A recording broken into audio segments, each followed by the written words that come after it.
1 second. All right. Well, welcome everyone to the 2020 CCAPA Awards Program. A little bit belated, but nonetheless, here we are to celebrate the practice of planning in Connecticut and honor some of our colleagues' best work.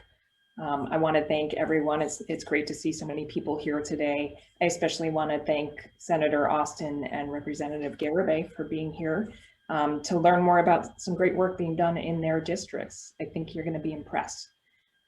What we're celebrating today is a wide variety of planning projects, from broad regional planning efforts on implementing cutting edge technology or economic development to placemaking plazas and a fantastic mill redevelopment, or to my personal favorite, a project engaging with our future community leaders in Bridgeport in some really exciting planning work. I think all of our award winners this year showcase innovative ways that our profession and our citizen planners are making great communities for all in Connecticut, which is at the heart of what we do. I just want to take a moment to thank the awards committee for their hard work on getting nominations and selecting winners during a particularly difficult year, and let this serve as a reminder to everyone as we go through 2021. Please keep in the back of your mind any award-worthy efforts you see going on, and when the call comes out in the fall, please nominate your fellow colleagues' work or your own work. I want to thank in particular Michelle Leip, the awards committee chair, and Jean Davies, our programs committee chair, for putting together this morning's event. We're really fortunate to have volunteers as dedicated as they are to our organization, as well as to just planning in Connecticut. So before I turn it over to Michelle, I just want to offer a virtual round of applause to them, because I know it was quite an effort to get this together this morning. So thank you. And with that, I'm going to turn it over to Michelle. Great. Thank you, Rebecca. Yeah, my name is Michelle Leip, and I served as the awards committee chair this year. I assumed these duties from Craig Miner, who halfway through decided to retire, which I see he's here joining us from some foreign country. Welcome, Craig. You know, I really wanted to give us all an award, because I think after the year we've had, we should all get the Perseverance Award, because community planning has been challenging, to say the least, over the past year. And you know, our committee dealt with that a little bit, and I'd like to take a second just to recognize the committee of Jonathan Cobell, Dwight Merriam, Todd Seeley, Marty Connor, who unfortunately is not with us today. He's out skiing, and again, Craig Miner, who started this process last year. Knowing the many challenges COVID was causing, we weren't quite sure how or when this event was going to take place. We did our work back in December, choosing the awards, so we had a lot of time to think about them, to make sure we really wanted to award them, and we've decided that, yep, they're all very deserving awards. So we're really happy to be here today to bring you these awards. We did receive several nominations. We are awarding 8 awards today. I think you'll find they're very unique awards. As Rebecca said, they range kind of showing off the varied nature of our planning profession, demonstrating the different ways planning kind of comes into our communities, and you never really know what you're going to be reacting to next. So I think you'll see a couple of the awards are just that, you know, as a result of COVID, how they kind of affected some of the planning that was going on. So without further ado, I want to just turn it over. We are shifting our number 1 and 2 award order, if anybody had seen the order. So we're going to go to the 2020 Adaptive Reuse Award for the town of Windsor Locks. And I'm going to turn over to Dwight Marion to speak to that award. Thank you. And thank you, Michelle. Good morning, everybody. Good to see you, if only by Zoom. Pretty soon we'll be in person, and this is one of the places where we may be in person. So the Windsor Locks Adaptive Reuse Award. This award recognizes Windsor Locks transit-oriented development planning and the adaptive reuse of Montgomery Mill at 25 Canal Bank in Windsor Locks. The award is made to the town of Windsor Locks and commends the contributions of First Selectman Chris Kervick, Town Planner Jennifer V. Rodriguez, the planning and engineering firm of Fuss and O'Neill, the property owner Alistair Mesho, the mill developer Beacon Properties, the architects Krosky Architects, and Patrick McMahon, both as the economic development consultant for the project planning, and later as the Connecticut Main Street Center as a partner.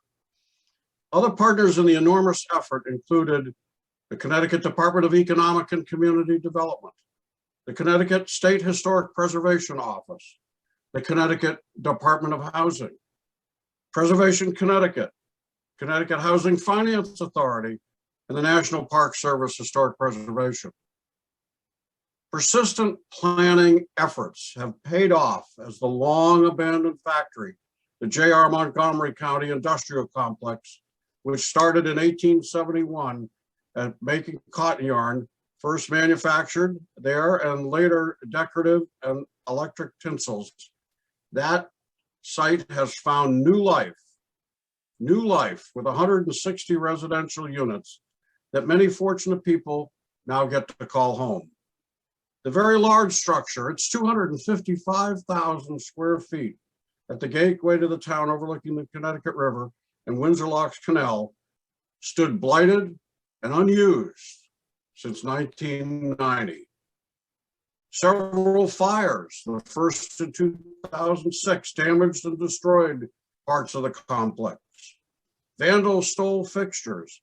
Contamination was virtually everywhere.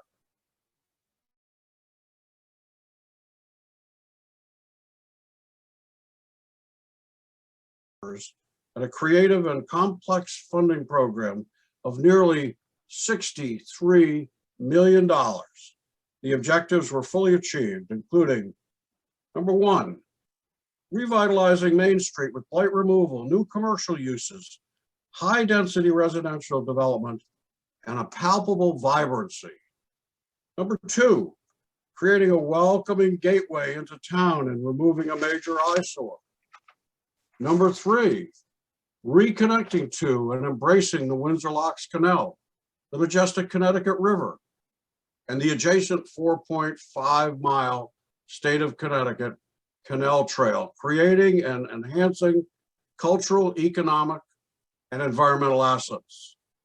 Number four, preserving an historic site of significance and character made even more imperative given the loss of most of the historic Main Street to misguided urban development.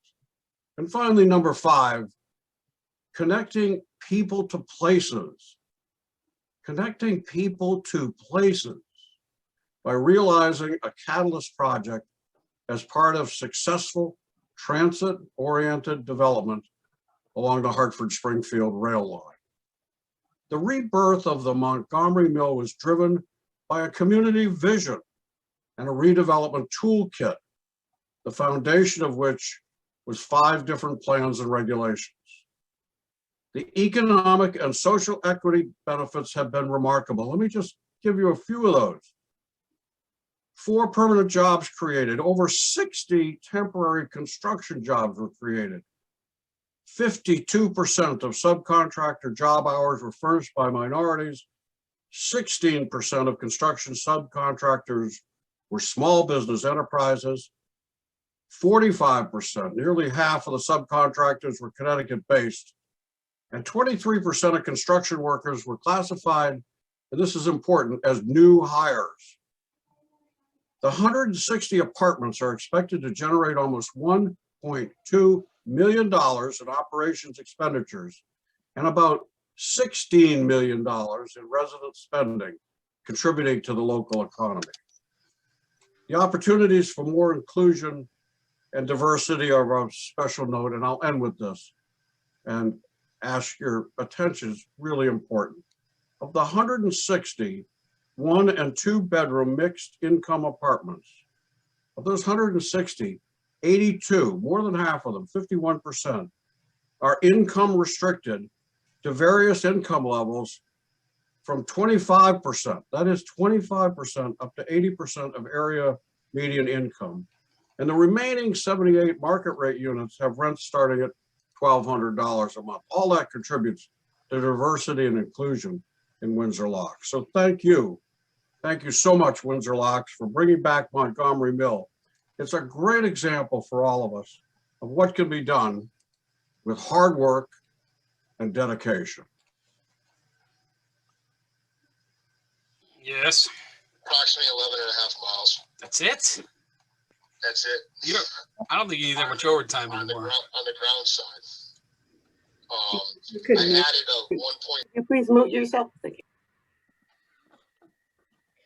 All right. Thank you, Dwight. And with that, I am happy to present the CCAPA Adaptive Reuse Award to Windsor Locks. If we could give a virtual round of applause, that'd be great. And then Jen, if you'd like to chime in. Sure. Thank you so much. What an incredible transformation for all of us to be a part of. Our first selectman, Chris Kervick, is here. A little later today, he's about to be on the radio with Pulse of the Region to talk about our upcoming Foreign Trade Zone seminar. So he encouraged me to take this one, but I will say that he's here and I'd like to introduce him. And I know he's as excited, if not more excited than I am. It's hard to even imagine that this could occur, but here it is, and it's just absolutely wonderful. For some context, as Dwight mentioned, Windsor Locks is beginning to reinvent its town center, and all of the original mixed-use buildings directly on Main Street were torn down in the 70s and replaced with either suburban-style plazas or not replaced at all. Main Street is also one-sided, and our assets and challenges are kind of one and the same. And Dwight mentioned the canal, the tracks, and then the one-sided Main Street, and trying to reconnect to the river. So how did we really kick off those revitalization efforts? In 2008, the town, with then Ferrero and Hickson as consultant, completed the Main Street study. And that biggest recommendation was to move the train station back downtown. Reuse of the Montgomery mill, which sits on that canal bank at that gateway intersection, would be the immediate priority and an eventual catalyst. And as Dwight mentioned, Patrick McMahon from Connecticut Main Street Center, who has been our consultant, kind of set that stage by making progress with environmental assessments, remediation funding, and just talking out loud to potential partner after potential partner about the opportunity. In 2013, Fuss and O'Neill worked with the town on our TOD study, and that was based on the commitment of the station being relocated back to town center. From there was real momentum, and the data and the community sentiment gave traction to the revitalization efforts. And in addition to the pathway laid out by those studies, the town removed development barriers through site remediation, having adaptive reuse regulations, writing a new Main Street overlay zone, and also developing the state's first TIF district to be part of that pro forma. And I'll even say having a planning and zoning commission and a wetland commission who really rolled up their sleeves during the planning efforts, so that by the time the application came forward, it was not the grueling process that it could have been for all involved. So the Beacon may disagree, but hopefully it wasn't too painful. Although I do recall 26 conditions, as you might imagine, with such a hefty project like this. But each of these actions, along with the unbeatable team from Beacon Communities, Fuss and O'Neill, Crosskey Architects, and all of the support from the state departments and other partners really made this project happen. So where are we now? We have this mill that absolutely shines again. I will admit that I even teared up a little bit when I first saw them power washing as starting the restoration. We now have 160 new homes downtown. This is what it's all about. I'll even just say the stormwater that used to just dump into the Connecticut River is now managed through landscaping, a series of check dams, and a nice long bioswale. There was a roadway that was previously used by vehicles along the canal to get past the mill, and that's now been converted to a beautiful pedestrian plaza, which connects to that 4.5-mile multi-use trail and state park that Dwight mentioned. Really, when you pulled into the north area of the Montgomery mill, you used to see an unruly gravel mess and a fence that used to be full of warning signs at the head of the trail. And that's now been replaced with a park, picnic benches, bike racks, landscaping, and just this past week, historic information signs actually welcoming visitors, which is nice. So we have a new station that's not yet built, but it's fully funded, $6.5 million in LoTSIP funding to construct complete streets that'll connect this project to Main Street all the way to the new station. And those are nearing final design. And I guess I'll just finish up by saying that I'll never get tired of hearing one resident after another say how stunning it is when they drive by at night, or that their grandparent worked there when it was an industrial mill, or that they themselves love living there, or finally just seeing it fully restored brings them hope. So I hope you'll come and check it out sometime. And for all of us, I'll say thanks to CCAPA for the recognition of the reuse development and the planning efforts that go along with it. And it's great to be able to contribute to planning efforts and overall TOD success stories along the rail corridor. So thanks. Thanks, Jen, for the recap of that. Again, another virtual applause for Windsor Locks for their award. The next award we'll be recognizing is the Placemaking Award to the City of Torrington, and Todd Seeley will be making that presentation. Morning, everyone. Can you hear me? Excellent. Sure can. The Connecticut chapter of the American Planning Association presents a placemaking award to the City of Torrington for Franklin Plaza.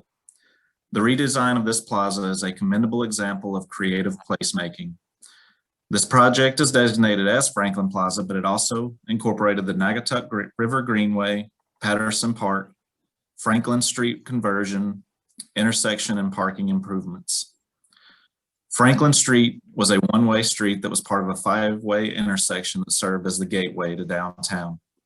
This intersection made it difficult for pedestrians to cross, and it was considered kind of an unattractive entrance to the downtown. Patterson Park had become known as an area for unsavory activities and was overgrown with unsightly vegetation. The city, in collaboration with BL, developed plans to connect two halves of the downtown and provide a multifunctional public space. The plaza and Patterson Park were designed to be large enough to accommodate specific programming elements such as bands, pop-up markets, and other events. And the design was also able to create several welcoming and interesting spaces for the community without programming by incorporating unique features such as labyrinth, seating, and plantings. The project was partially funded through the Brownfield area-wide revitalization grant from the state of CT. Because of the city's investment into these spaces, it has spurred development of a 60-unit mixed affordability development on a parcel near the plaza, and it also extended the Naugatuck River Greenway. Congratulations to the City of Torrington, BL Companies, RJB Contracting, and Zaharex Landscaping on reclaiming and reimagining a public space into a centerpiece for the city. Thank you, Todd. And so we'd like to give the 2020 CCAPA Placemaking Award to the City of Torrington for this beautiful improvement that really speaks to how we can revitalize our downtown through investment. If someone from the city would like to. Sure, thank you very much. This is, I'm Eleanor Carbone, Mayor of the City of Torrington, and I greatly appreciate the CCAPA's recognition. By way of a little background, about 12 years ago, I was a member of the City Council and the Torrington Development Corporation. And back then we were working with Malone and McBroom on how to address that five-way intersection, which was so onerous for pedestrians. And they just sketched out a little idea of how that Franklin Street could be turned into a space where we could do outdoor dining, taking advantage of the buildings that front on East Main Street, but have back doors on Franklin Street. So those seeds were planted, long ago. And fast forward, I started working with, through the BAR grant, DECD's BAR grant award, our then Economic Development Director, Aaron Howard, and Good Earth, Val Farrow, Good Earth Consulting, to talk about how could this stretch of road, which is the welcome mat to the City of Torrington coming from the south, how can we change that to make it the destination that we knew it could be, to neck down some of the traffic that is generated through that five-way intersection, and create a social civic space that that would spur development. And the kind of development that we were thinking at the time was the reuse of the buildings that fronted the street. So 2 years, I think, I see Val is on this call. I think we worked for about 2 years on the bar grant, collecting data, focusing on that area. It just sort of started to emerge that this plaza, the Patterson Park and this stretch of road really did pose great potential for changing the landscape for our downtown. BL companies came on board with us. My dream team, I call them my dream team here in the city. My economic development director, Rista Malaka, who is here with me in the background. Our city engineer, Paul Cousins, RJB Contractors. It's a local contractor who we are very fortunate did happen to be the bidder that was awarded the contract. All bought into the vision of what we wanted to see happen. And as soon as we started thinking this can happen, we can really pull this off, all of us were paying attention to the little things that were happening in that area. A parking lot that was owned by one of the property owners all of a sudden sort of presented itself as an opportunity for us to expand on some of the design elements that we initially were restricted by. So we took it right to the city council and our board of finance and said, we're going to do this. If we're going to do it, we should do it right. And that includes acquiring this piece of property. Everyone from our planning office, our economic development office, our city council, our land use commissions, both inland wetlands and planning and zoning, all recognized the potential and the value of making this investment. Rista Malaka, who has been working since she's been working for the city of Torrington to advance the Naugatuck River Greenway, finding ways to implement it in a hopscotch manner with a long-term goal of connecting all those bits and pieces of the trail, jumped right in to make sure that we were creating the trail that would always be able to stand alone, but fully integrate with this plaza. I'm incredibly proud of the work this team did. I'm incredibly grateful to Val Farrow, to BL, to RJB Contractors, even our landscapers that we brought in at the tail end of it. They all saw the vision, shared the vision, and we're proud of what it is. And I have to apologize because the photographs that were shown were while it was under construction. It's beautiful. During the holidays, the catenary lighting was lit up. It was decorated for Christmas trees, and people were flocking down there to get a photograph in front of that Christmas tree. There was a pop-up Christmas market on the plaza. I saw photos recently of, we have a wonderful Nutmeg Conservatory School of Ballet in Torrington. I saw beautiful pictures of our ballet dancers down there, in full costume, taking photographs. So I'm already seeing a return on this investment and looking forward to the greater return. And I just wanted to give Rista a moment to talk about how this little investment that the city made is paying back rewards on a grander scale. So I hope you can all hear me from over here, but I would echo everything that the mayor said, and I would just add that when we were looking at the design, we really spent a lot of time and put a lot of attention to the details into this plaza, so that it wasn't just a good space, that it was a great space. So we worked closely with our police department and our fire department to make sure that it was safe. It felt welcoming, that the fire trucks still access the building. We wanted people to feel comfortable and linger and have seating and be warm, but we had to make sure it was maintained properly with our public works department.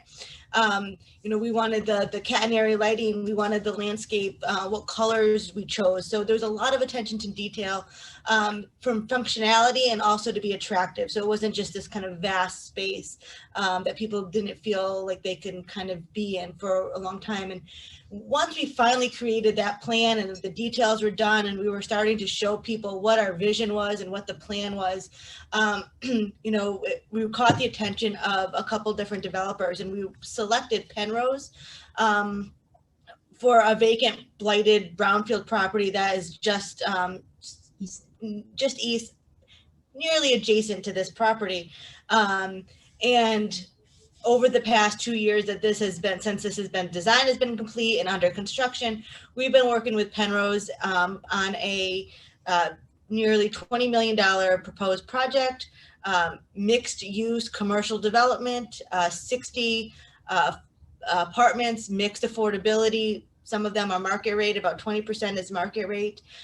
They are now extending the trail even further down their design, so that they just carried what we were doing. They've incorporated our design into another small little plaza that will attract people and kind of be consistent.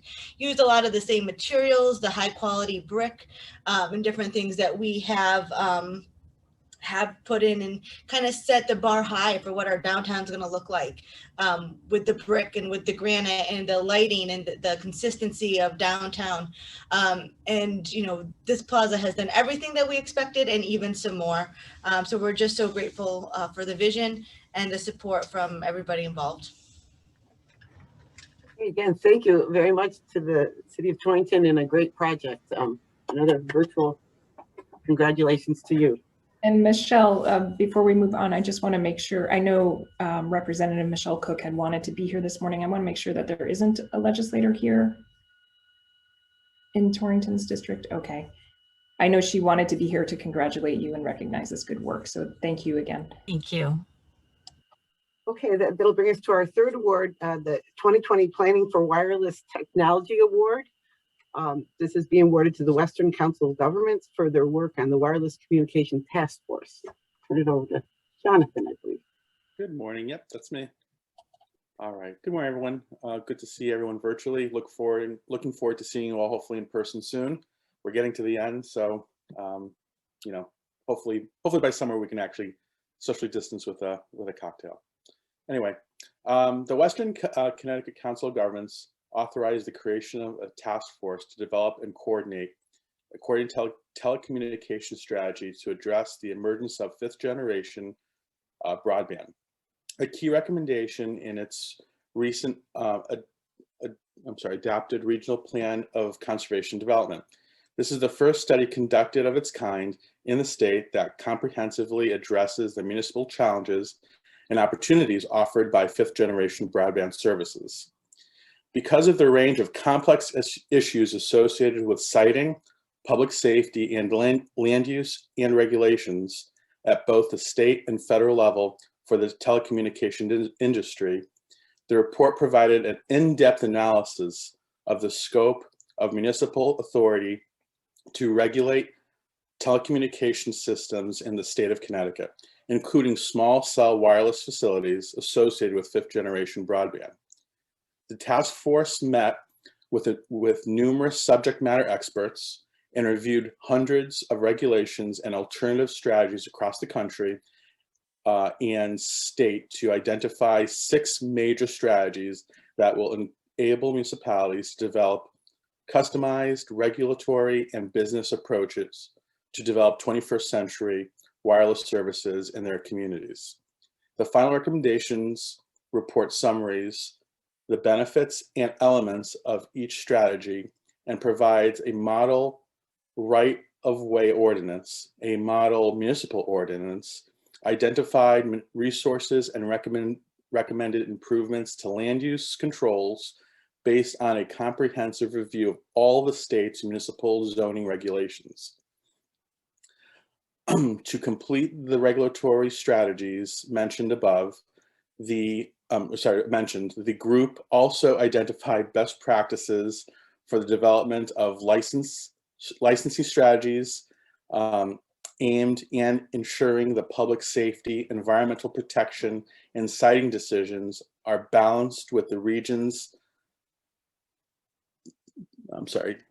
desperate need for improving high-speed telecommunication services to meet the need of business, residents, and local governments.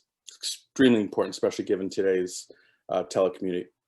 The importance of this work has been highlighted by the COVID-19 pandemic, making our dependence on high-speed telecommunications for remote learning, work, and social life even more critical than when the task force had first convened back in March of 2020.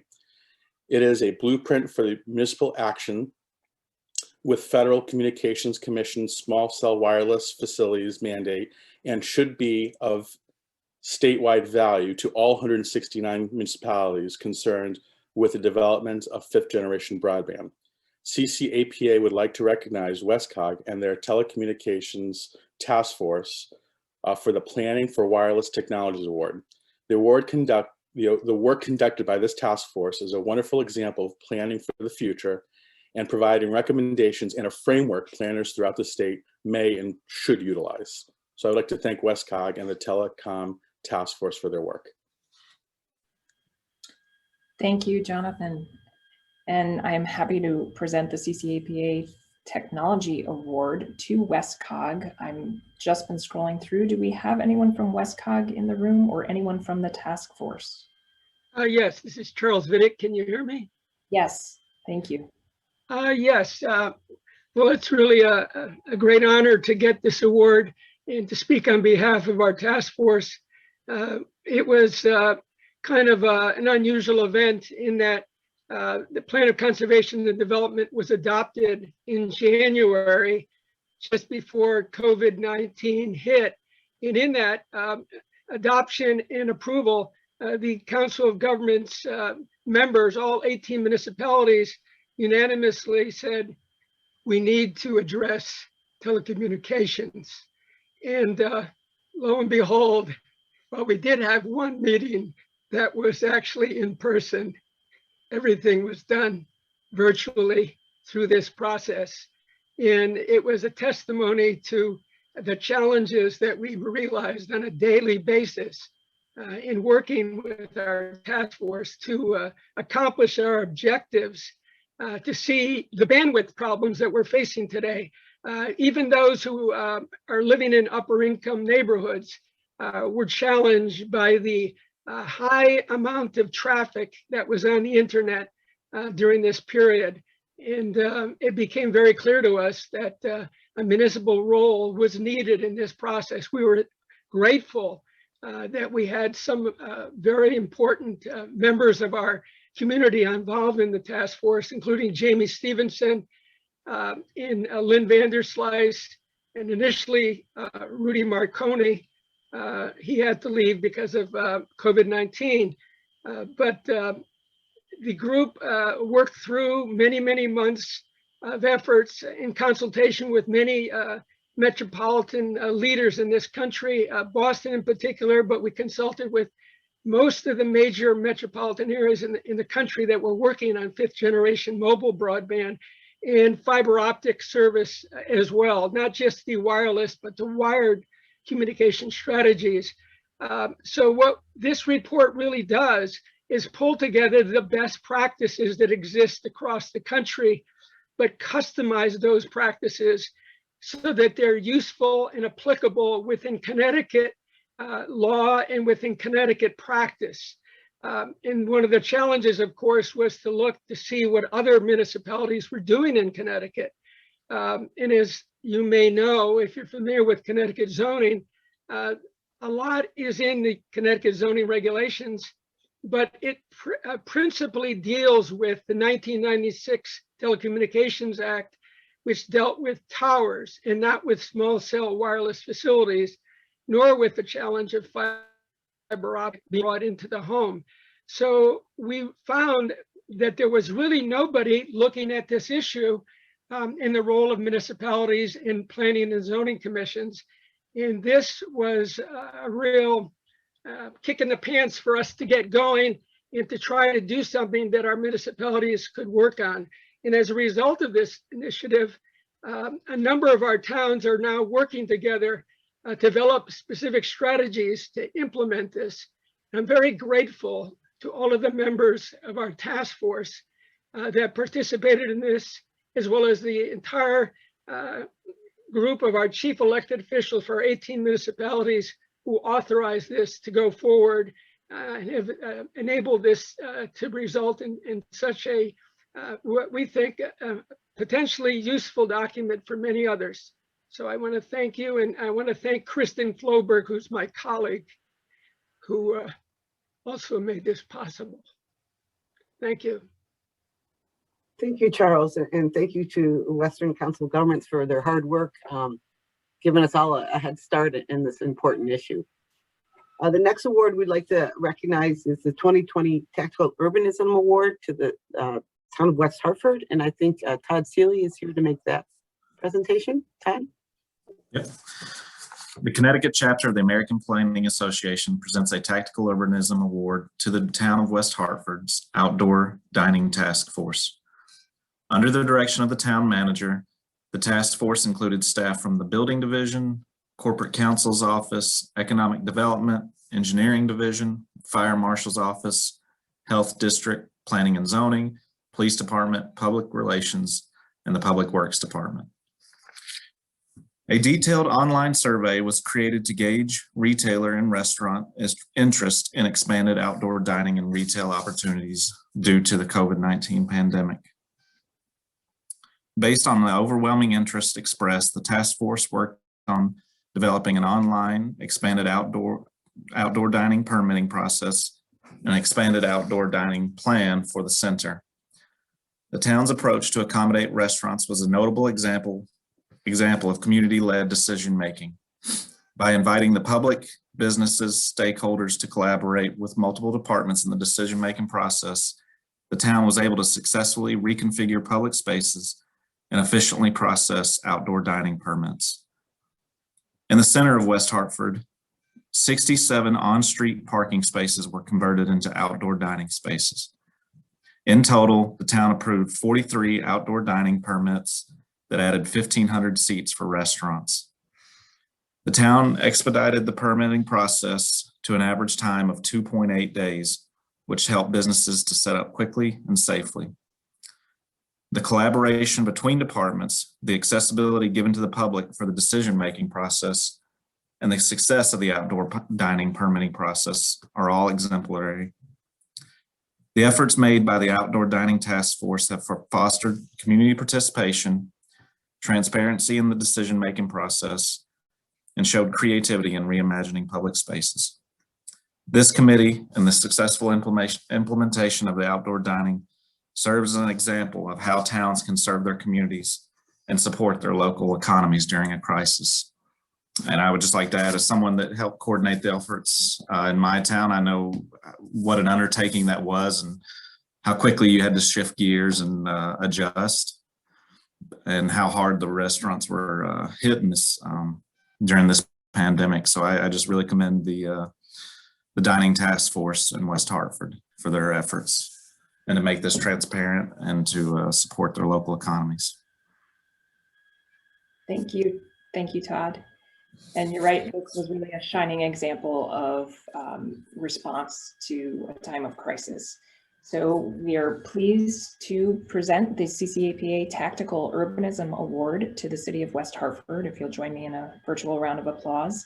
And I believe I saw Senator Slapp here, if he would like to make some comments before Mayor Cantor accepts the award.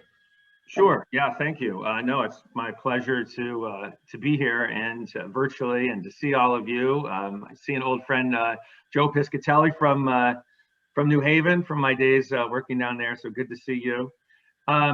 Yeah, you know, I was thinking about just how amazed I was as a resident of West Hartford. I live about a mile from the center, so I saw it in motion. And you know, I thought of one of my favorite quotes from Winston Churchill is, and you probably all know it, and he said, "Never waste a crisis." And you know, because of our mayor's leadership and our town manager Matt Hart and Todd May, who's I know on this call, and all the departments in town hall, they just, you know, jumped at the opportunity, I think, and really made us all so proud. And they did it fast too. I mean, to be able to do what they did that quickly and well, and to listen when so much was at stake in terms of jobs and our economy, you know, and of course, public health, they had to do it right.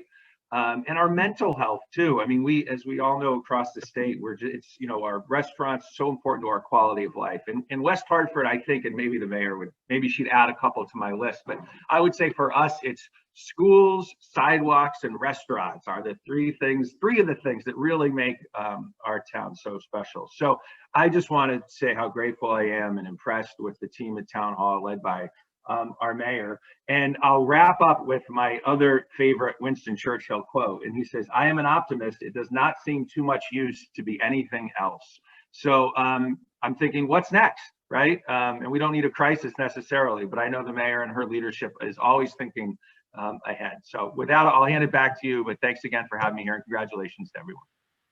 Thank you, Senator Slapp. We're pleased that you joined us this morning. Mayor Cantor. Thank you so much. And hi and bye, Senator Slapp. I'm sure you are very busy right now.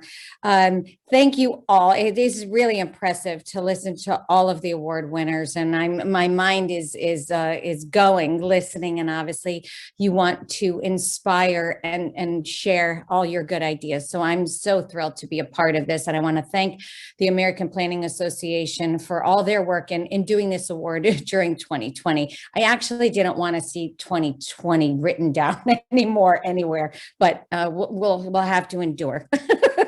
So anyway, but I appreciate it. And I really want to thank our town staff was so remarkable in how they responded to this. And as you've seen and you've heard, this happened so quickly, and I think that's what inspired and really gave our businesses that energy to respond in a way that was just beyond our expectations. So again, the teamwork, the creative thinking and the teamwork of how this all happened. I remember talking to the town manager again about government and talking about government often operates in probabilities. We eliminate the chance of failure by really, not being as creative potentially or as bold as we need to be, and govern by the chance of possibilities. And that's really what we needed to see here, what could be. And that's where this team came together so quickly. How do we get the outreach of the businesses? How do we get the outreach of the public? And still the public did have a lot of outreach to all of us about their ideas. We had a newfangled parking configuration, but and so many things that changed so quickly.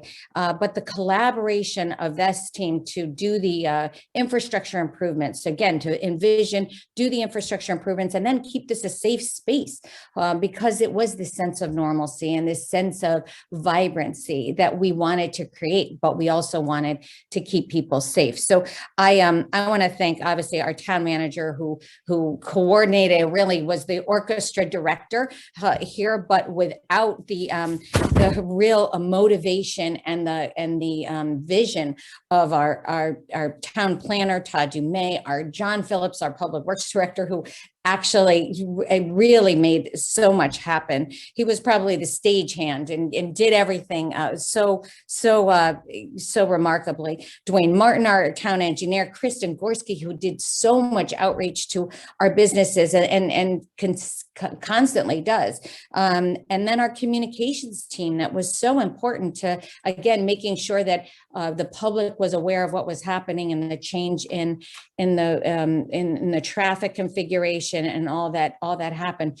We believe, and we know, and actually even Senator Murphy said it on a national, we've become this center of a sort of this gastro center for the greater Hartford area. And we're really proud of that. And our restaurants understand that they have this responsibility to create these incredible spaces. And that's just what they did. So we are, again, so proud of our team coming together so quickly, responding in this significant way. 1,500 seats. I mean, it was really remarkable. And we're on our path to doing that again for this year. So it opened the door. Thank you again for all that you do. All of you planners make our places better each and every day. So kudos to all of you. Thank you so much. Thank you to the town of West Hartford for that great project.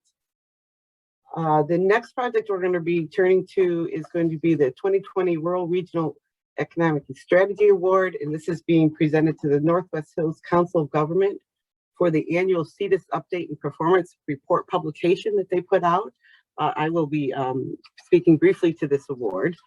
So as mentioned, we're presenting it to Northwest Hills Council of Government based on the annual CEDS update and performance report prepared by Jocelyn Ayers, North Cog's Community and Economic Development Director. The report illustrates what planning can do in a rural region to develop, promote, and implement economic development priorities. More importantly, the document highlights how many partners in the region working collaboratively strengthen their regional economy as they work towards common goals.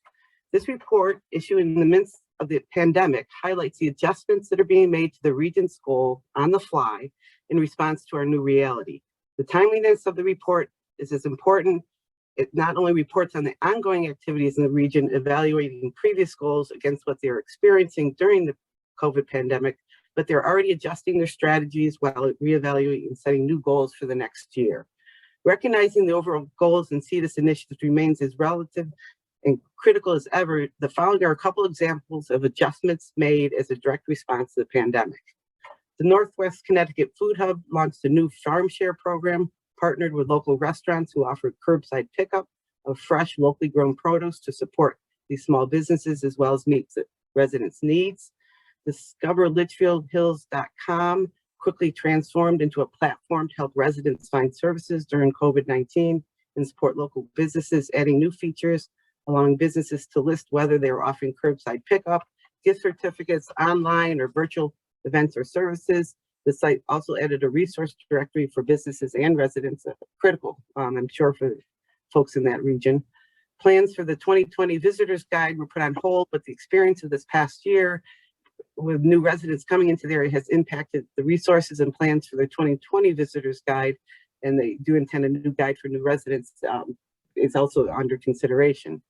Life during the pandemic has highlighted how close our rural region's broadband network was operating to its maximum capacity and the need for infrastructure upgrades to update the fiber to the home network to serve every home and business in the region. And this is one of the #1 priorities for them, and they'll continue to pursue this with partners in Northwest Connecticut. It is not often we receive a publication such as this submitted for a planning award. However, we wanted to recognize, not moving enough, sorry about that. Want to recognize this well-written, concise report for its timeliness and readability. So often we make plans with goals and work plans and never really measure results. The real benefit of the annual reports is the recognition of the need to revisit our plans and implement new strategies to react to our ever-changing environment. It's really planning in action. So congratulations on this work that you're doing and on the presentation of that work. Thank you, Michelle. And if you would all join me in congratulating the Northwest Hills COG as I present the CCAPA Regional Economic Strategy Award. And again, I think this is a shining example of how we were all just forced to pivot in a time of crisis, and how you really devoted your efforts where they were needed, as Michelle said, with planning and action. I know I saw both Jocelyn and Rick here. I'm not sure who will be speaking. Sure, let me start if I might. Good morning, everyone. This is Rick Lynn. I'm the director of the Northwest Hills Council of Governments, and it's an honor to accept this award from the Connecticut chapter. It's always great to be recognized by your peers. I had hoped that our chairman, Don Stein, would be able to join us this morning, but he had a 9:15 doctor's appointment, and look at what time it is. Don is also the first selectman from Barkhamsted and also happens to chair our Regional Economic Development Corporation. So I will fill in for him this morning and quickly introduce Jocelyn Ayers. Jocelyn is the Community and Economic Development Director for our COG, and she is responsible for preparing our comprehensive economic development strategy, helping to define the vision that we're trying to achieve and the particular strategies. And she's also responsible for harnessing all the various partners that we have collaborating on this to pursue implementation. So Jocelyn, I'll turn it over to you. Thanks. And I do want to also thank the CCAPA committee and volunteers for putting this together today. And again, just say, I think one of the things our comprehensive economic development strategy and this annual update did, which I think is an indicator of a good plan, is really created the platform for collaboration among a lot of private and public sector partners in our region. We have great partners here. The city of Torrington's here, as well as our Arts Council, our Workforce Investment Board. so many great partners. Our community college all came together to really implement the plan. So, you know, I think that was one of the great things about this, is it created that platform. One of the other things I just wanted to mention is, I think one quote that we planners like to say a lot is that luck is what happens when planning meets opportunity. And, you know, again, I think this report really created that platform. And then the silver lining for us of the COVID pandemic and the CARES Act funding is that we were provided with the opportunity of $400,000 to really implement our plan, and we could act quickly together, collaboratively in our region to make the most of that opportunity. And I don't think we would have been able to do it as successfully as we are without that plan in place and that platform for collaboration. So I do want to thank all of the collaborators, and again, CCAPA for their recognition. Great. Thank you again for submitting the plan for our consideration. Our next award will be the 2020 Planning with Future Planners Award. And I think Jonathan is going to speak to this award. Yes. All right, so let me just bring it up. So I have to say, while all these awards are very worthy, this is probably one of my favorite awards today and since I've been on the committee. So it's my pleasure to present it. All right. Make the Road Connecticut is an organization that builds membership with low-income and working-class Latinos living both in Bridgeport and Hartford. The organization has become a powerful voice on immigrant, worker, and women's rights, education equality, LGBTQ justice, and more. Starting in 2018, the organization's Youth Power Committee, made up of students from the Warren, Harding, and Bassick schools in Bridgeport, began to evaluate the routes most used by students. Working with the Nature Conservancy at Sacred Heart University, students worked with walk audit data and listened to those in the community and determined their needs for improving sidewalks and intersections in the city. Students focused on making the walk to Bassick High School and Currell School safer. In April 2019, students made history by assuring that their recommendations for the city's new master plan were approved by the city's Economic and Community Development Committee and the city's Planning and Zoning Commissions. Wins included, but were not limited to, working with the Greater Bridgeport Transportation and Board of Education to best support student transportation, prioritizing safe routes to school with lighting improvements, sidewalk repairs, streetscape, and other infrastructure improvements, and youth input in developing appropriate safe routes.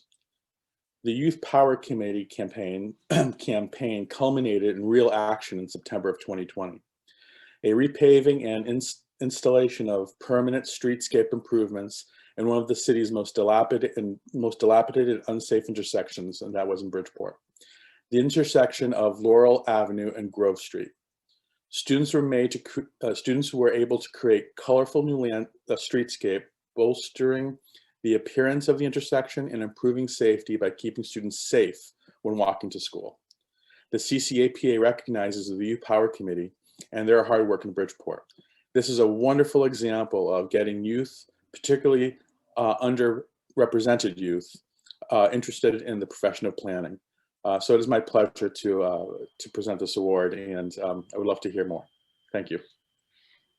Thank you, John. And I agree that this is one of the most exciting projects that we've awarded in some time. And I'm really thrilled to see that not only were students engaged in the process of planning, but really got some great exposure to the profession. And so I think we have a couple of folks here from Make the Road. If someone would like to speak, I'm not sure who's going to accept the award. Sure, I can speak a little bit on the work that the youth committee has done thus far. My name is Doris. I'm the youth organizer with sorry, with Make the Road Connecticut.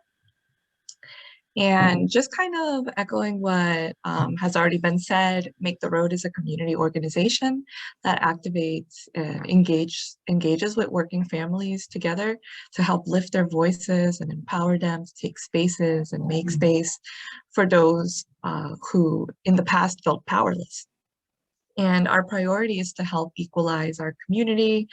And we really do this by engaging underrepresented members with various levels of immigration status, race, sex, and other identities. We do this through organizing, leadership, development, and policy change. As a member-led organization, we invest our efforts in the issues that really matter to these members and to their communities. So the Bridgeport Youth Power Committee brings together a group of youth with the purpose of being trained as youth leaders in their schools and in their communities. In the Youth Power Committee,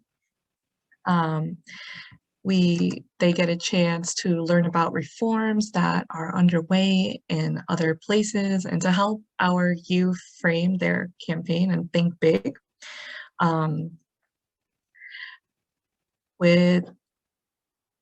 Moreover, after defining campaign issues, our youth will interview decision makers and understand how their views align with the group's overall goal to educate candidates about their campaigns and about issues that are affecting them. So the Bridgeport High School youth currently, did not have school buses. And students often walk through unsafe routes every day due to not being able to qualify for bus passes to take the public bus to school. And a lot of high schoolers all high schoolers must live 2 miles away from their school in order to qualify for this bus passes. And most students are not given bus passes and do not have access to school buses. And so students often walk over an hour through streets with unsafe intersections, poor lighting, and very, very poor sidewalks. And these students are walking in the heat, snow, rain, you name it. So it becomes like a vicious cycle, and the youth really decided that the students deserved better. So that's where Walking Towards a Brighter Future came to be. We saw that students were getting to school late because of these barriers, and instead of going to their first class and getting to receive their education, they are at risk of being kept out of class and punished for being late. And being tardy, as you know, can often lead to eventually being in detention. And students often struggle to accumulate enough credits to graduate in time. And as I said before, it becomes a vicious cycle. So through the Walking Towards a Brighter Future campaign, the youth committee got the superintendent of Bridgeport Public Schools at the time to do a walk a day in their shoes by walking to school in the early hours of the morning. And the Youth Power Committee also organized stakeholders at Bridgeport Public and zoning departments to make their demands permanent. There were city officials such as the Director of Urban Planning and Zoning, and these directors were white, and for the first time they engaged with youth of color in conversation about their city. So I think it's really important to highlight that history was really being made at the time. Some wins also include the youth were able to get into the 10-year master plan along with the permanent streetscape that was talked about earlier. And we're not stopping there. Currently, the youth committee is working on developing their campaign. And they recognize that the Walking Towards a Brighter Future campaign didn't have a full win. We're still fighting for the bus passes. And we're going to continue fighting for the bus passes until all students are made known of these passes, because a lot of them there's a lack of transparency when it comes to this resource, right? And so, yeah, currently the youth committee meets every week on Fridays from 4 to 5:30 through Zoom, where we talk about ways to engage in our community, to keep fighting for local justices, and how to keep engaging other youth to be a part of this change as well. So I just want to thank you all for giving me space, and yeah. Thank you, Michelle. If I may, I just want to make sure that there is no legislator here from the Bridgeport area. Okay. Well, again, please join me in congratulating Make the Road for winning the CCAPA Planning with Future Planners Award. Michelle? Yeah, thank you. So we're going on to another City of Bridgeport Award, the 2020 Project Planning Award, and Todd Seeley is going to speak briefly to this award. So it's my pleasure to present the Project Planning Award to Resilient Bridgeport in Bridgeport, Connecticut. The Resilient Bridgeport project is a multi-year, multidisciplinary framework for implementing neighborhood-scale interventions in Bridgeport's South End and Black Rock Harbor to address climate change and sea level rise. This project originated with the Rebuild by Design completion sponsored by HUD in response to Hurricane Sandy. Resilient Bridgeport is setting a framework for Bridgeport to use infrastructure to address issues related to that storm, such as flooding, power loss, and infrastructure damage from storm surges. The framework will focus on strategies for the design of streets, public spaces, infrastructure networks, and architecture. The team secured a $10 million award from HUD to the Connecticut Department of Housing. The Department of Housing engaged the design team to develop resiliency strategies for the City of Bridgeport, South End, and Black Rock Harbor. The project involved extensive collaboration between the client, consultants, and an extensive public and stakeholder consultation. There were public outreach and educational components through meeting and workshops, along with the establishment of a Resilient Bridgeport Design Center to host events and exhibits. The state was then awarded $56 million in the National Disaster Resilience Competition for a second pilot project. This project received $250,000 from funding from the Long Island Sound Future Fund for Green Infrastructure. 2 pilot projects, including a new stormwater park to be built adjacent to a public housing project and a surge protection barrier surrounding some of the critical infrastructure in an historic neighborhood. These projects will illustrate how the framework can take a physical form in these areas. This project has the potential to radically transform the aesthetic and function of Bridgeport's infrastructure and serve as a framework for other coastal cities to address climate change and sea level rise. And so I'd just like to acknowledge some of the stakeholders that were involved with this project, from the Connecticut Department of Housing, David Corris, Rebecca French, former directors of Resilience, the Rebuild by Design team, U.S. Department of Housing and Urban Development, planning consultants, Wagoner and Ball, Architecture and Environment. They were the planning lead, Yale Urban Design Workshop, Arcadis, Reed Hildebrand, and then hundreds of residents and stakeholders participate in this planning processes. And some of the major stakeholders included the University of Bridgeport, Seaside Village, PSEG Power, UI, Emera, JHM Development, and many others. So congratulations to everyone involved. It's exciting to see the future of how these plans take shape in Bridgeport, and exciting for the future of Bridgeport and the residents.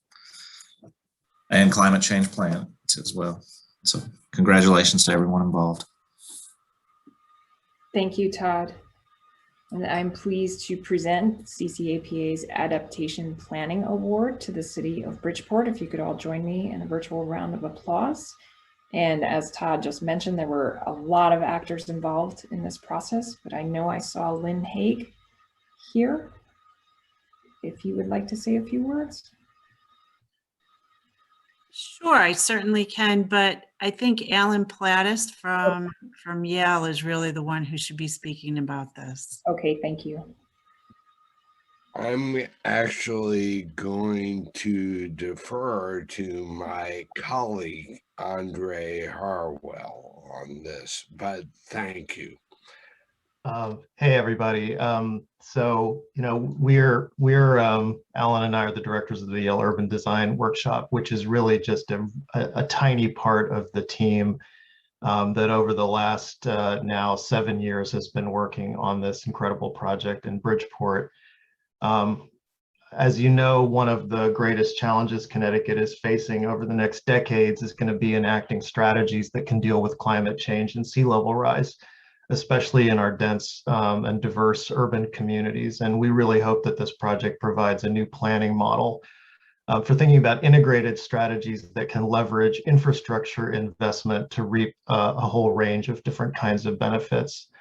The project arose out of the 2014 Rebuild by Design competition that was initiated by the U.S. Department of Housing and Urban Development after Hurricane Sandy damaged homes and businesses in coastal communities in New Jersey, New York, and in Connecticut. But the Resilient Bridgeport project was the only one in Connecticut to receive any kind of an award. And especially that award included funds to develop a detailed planning strategic plan for the South End and Black Rock Harbor, unlike any of the other awards, which used coastal resilience as a framework to think about a much broader range of issues, including economic development, social and environmental equity, neighborhood character, connectivity, and a whole bunch of other things. This was, for us, I think, an incredible planning and design process, which modeled a level of team integration that I've never experienced on a planning project before. Our team included Wagner and Ball out of New Orleans, who had developed the New Orleans Water Plan, led by David Wagner. Arcadis, a Dutch engineering firm, but working out of their office in New York City. Landscape architects Reed Hildebrand here in New Haven, as well as the Yale Urban Design Workshop, and Kathy Dorgan doing community outreach, working really closely with the Connecticut Department of Housing, whose project leaders functioned more like members of the design team than the kind of traditional client role that they would normally play, which I think really allowed us to get very deep in this project very quickly. I also wanted to recognize an incredible group of really committed and engaged stakeholders who joined us for meeting after meeting over the years. And I would say probably at this point, the folks in the South End of Bridgeport know more about groundwater, storm surge, and coastal adaptation strategies than most planners do in the state. So, you know, the public education and engagement component of this, we hope really raised awareness in this community about what it takes to live with water. The two pilot projects which came out of the planning work, which include a stormwater park on the east side of the South End, on the west side of the South End, and a new storm surge barrier on the west side, went through their EIS process successfully last year and are now in the construction documentation phase. So we're looking forward to seeing those projects breaking ground in the next year and a half. So thank you so much for recognizing the project with this award, and we look forward to sharing more with you later. Thank you, Andre, and thank you for submitting this project. It's certainly very relevant and will have a lot of implications going forward. And that brings us to our last award for this morning, and this is going to be the 2020 Downtown Revitalization Strategy Award, being presented to the City of Norwich for the bond program assessment. And I'm going to turn this over to Dwight for this presentation. Thank you. The Downtown Revitalization Award. The Connecticut chapter of the American Planning Association presents the Downtown Revitalization Award to the citizens of Norwich, Peter Nystrom, Mayor, and Norwich City Council for their creation of a unique downtown revitalization initiative. The Downtown Revitalization Initiative began in late 2010 as an effort to bring businesses, commerce, and employment opportunities to historic downtown Norwich, Connecticut. In 2011, the program was appropriated $3.38 million by the voters of Norwich for this effort. It consisted of the following three programs. First, code correction assistance, $1.8 million. This program was designed to use funds to create code compliant upper floor spaces that could be used as commercial or residential space. The program offered to pay for up to 50% of the cost of improvements, typically up to $100,000, to transform such vacant upper floors to be code compliant. The goal was to fix and make available 75,000 square feet of vacant upper floor space in the downtown area. The second part of the program was the revolving loan fund, $1 million. This program was designed to use funds to stimulate the downtown economy by providing favorable term financing through a revolving loan fund to qualified businesses located in the program area, that is the downtown area. Further, it would provide assistance for approved businesses to qualify for other conventional financing at the end of 5 years. The goal, to provide funding for 15 to 40 businesses over a 10-year period. The revolving loan fund will continue past the 10-year period as funds are repaid. The late Jason Vincent, President, Norwich Community Development Corporation, presented a report to the Norwich City Council on November 16, 2020, that outlined the successes of this award-winning initiative. As Jason said then, quote, "For every $1 that was committed to the initiative, $7 of private investment was committed to match that funding on the code promotion," close quote. The commercial lease rebate program leveraged a 1-to-13 ratio return. That's extraordinary. To city funding, which included 19 properties. The program allocated $500,000 to subsidize up to $5 per square foot for multi-year leases. And that encouraged businesses to establish footholds in downtown Norwich. The goal, to fill 75,000 square feet of space. The $1 million revolving loan fund leveraged a 1-to-3 ratio return for the city and offered qualified businesses located in downtown Norwich favorable term financing. The goal was to offer financing to 15 to 40 businesses over the 10-year period and continue as funds are repaid. The program had 8 applications approved, which are still making progress payments. Vincent indicated at the time that $3.3 million has leveraged $35 million. Think of those numbers, 3.3 million leveraged 35 million in private investment and has activated in his term 150,000 square feet of downtown Norwich. Vincent estimated that downtown went from about 57% occupied in 2011 to today 78% from this program. So the Connecticut chapter of the American Planning Association congratulates the citizens of Norwich, Peter Nystrom, the mayor, and the Norwich City Council for the unique initiative that has brought a new life into their downtown historic area. Thank you. Thank you, Dwight, and please, if you would all join me in a virtual round of applause for the City of Norwich as we bestow the Downtown Revitalization Award. And I know that Senator Austin is here. If you would like to speak for a moment before we turn it over to the city. Thank you very much. And I want to congratulate Norwich, but I also want to thank all of the other award winners today for their innovative projects that they had. I think that this shows that Connecticut is looking at a variety of ways to revitalize its communities, and I think it's wonderful to see.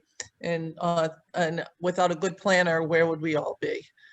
So I want to thank all the planners in the room, because we really need you to put these projects forward, to think of all of the concepts around them. And so I just wanted to thank all the planners in the room for their hard work and vision that they have. In regards to Norwich, Norwich is one of, my opinion, one of the most beautiful places in the state of Connecticut. It has assets and the building blocks of becoming the place it was so many years ago as a center in Connecticut. Its buildings are just absolutely gorgeous, and they have an ability to tell you the history that was in Norwich, and the people that work in Norwich think about all of these things, from whether it's Norwich Public Utilities or the Norwich Community Development grant access. In the city itself, with the responsibilities of the mayor as economic development director, is certainly making strides towards becoming what it should be. I'm so proud of them and all the work. And just a quick sort of remembrance of Jason Vincent and his hard work and his absolute love of planning Eastern Connecticut and Norwich in particular. We will all miss him dearly. And as we struggle through this, I just wanted to take that quick moment to thank everybody and thank him in particular and his family. So thank you so much. And I'm so excited that Norwich is bouncing back. I can't wait until the kids from NFA, as I used to do many years ago, walk downtown to sit in a tea shop and talk with each other. I think that that's where we're headed. Thank you so much. Thank you, Senator Austin. And we all miss Jason Vincent's presence today. I know we have a group here from Norwich, and we actually have a couple of screens here. I'm not sure who's going to speak. Hi, I'm Mayor Pete Nystrom. I'd like to thank our Senator, first of all, for all the kind comments and for being part of this program. I'm accepting this award today on behalf of Jason Vincent. That is a choice that we have discussed here today, but I believe the people of the city of Norwich would agree with that choice as well. He meant so much to all of us, and it isn't that long ago that he was with us, so we're still dealing with that. But this downtown bond program actually began in 2010, and I was mayor back then. I keep turning up like a bad penny, they say sometimes. But anyway, we did something unique. We went to the voters of Norwich to approve a funding stream to address the code compliance in the rental rebate and the loan issues. And they gave their approval. So clearly on their behalf, we still need to owe them a great debt because they saw the ability to work with the leaders in the town and the planners in the town at the time and invest in their own downtown. They want Norwich to be what Senator Austin talked about. And I'll give you a little footnote. Back at the turn of the 19th century, the city of Norwich was the richest city in this country per capita. I won't get into the details, but there were many, many important people here, and they didn't just make money. They took that money and invested it back in the community. And the architecture here demonstrates that. And the fact that we've held on to most of the bones allows people to step back in time and see what was here then. And we are repopulating downtown. The goal has been met, in my opinion. There are over 40 additional small businesses in downtown versus 10 years ago. We're still welcoming more businesses downtown as we speak. And there's lots of activity going on. There's a lot of excitement. We're very, very pleased to accept this award. from the planning organization, because that tells us that we're keeping pace with our peers as all the others who have been awarded today. So thank you very much. But I again want to invoke Jason's name. He is missed greatly here. And we thank him. It was he who submitted our nomination for this award. He's still with us today, and I'm grateful for that. Thank you. Thank you, Mayor Nystrom. And with that, if we could please offer all of our award winners another round of virtual applause. I think, as you can all see, we had some really outstanding projects, especially in a year of such difficult times, and maybe a little bit, and because we were in such a crisis mode, we ended up with some really fantastic projects. And I just want to congratulate all of our winners. We are opening the floor to any questions. If anyone has any questions of our award-winning projects or anything else that they'd like to throw out there, please feel free to unmute or contribute through the chat. I see a lot of congratulations in the chat. Please check those out, award winners. All of the projects are listed on our website at ctplanning.org. And please, there are a couple of projects here that really are models for the rest of us around the state. And so I hope that you will check them out, get in touch with your peers if you want to learn more. And again, we just congratulate all of the winners and thank you all for being here. And thanks again to the awards committee for their hard work this year in putting this program together. Thank you, Rebecca. I hope everybody's already thinking about what they might submit for the 2021 awards, because I'm sure the call will come out soon. All right, thank you, everyone. Have a great rest of your day, and we look forward to actually seeing you in person soon. You as well. Thank you. Be well, everyone. Bye-bye. Thanks, Jean, for the slideshow.